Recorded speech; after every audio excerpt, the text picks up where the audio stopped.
সীমান্তে বেসামরিক নাগরিকদের লক্ষ্য করে হামলার জন্য একে অপরকে দোষারোপ করছে থাইল্যান্ড ও কম্বোডিয়া। প্রতিবেশী দুই দেশের মাঝে নতুন করে শুরু হওয়া এই সংঘাতের অবসানে ব্যবস্থা নেওয়ার ঘোষণা দিয়েছেন যুক্তরাষ্ট্রের প্রেসিডেন্ট ডোনাল্ড ট্রাম্প।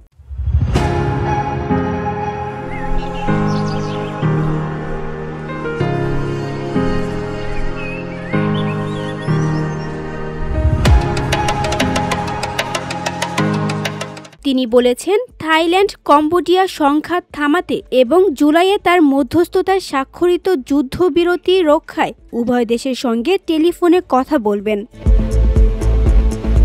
দক্ষিণ পূর্ব এশিয়ার এই প্রতিবেশী দুই দেশ সোমবার থেকে শুরু হওয়া সংঘর্ষের জন্য পরস্পরকে দায়ী করছে। কয়েক মাসের টানাপোড়েনের অবসানে উভয় দেশের মাঝে কূটনৈতিক সমাধান নিয়েও মতবিরোধ দেখা দিয়েছে। মার্কিন প্রেসিডেন্ট ডোনাল্ড ট্রাম্পের সম্ভাব্য হস্তক্ষেপের বিষয়ে জানতে চাওয়া হলে থাইল্যান্ডের সরকারের মুখপাত্র সিরিপং অংকাসাকুলকিয়াত বলেছেন, এখনও তার সঙ্গে কোনো আলোচনা হয়নি, তবে ব্যাংককের অবস্থান হল তৃতীয় পক্ষের মধ্যস্থতায় আলোচনার সূচনা হওয়া উচিত নয়।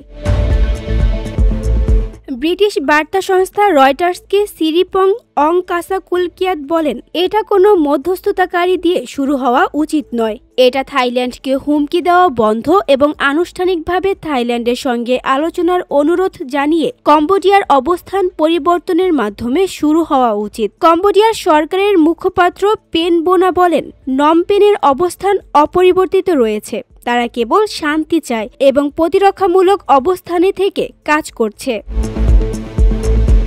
VOD Bangla news desk.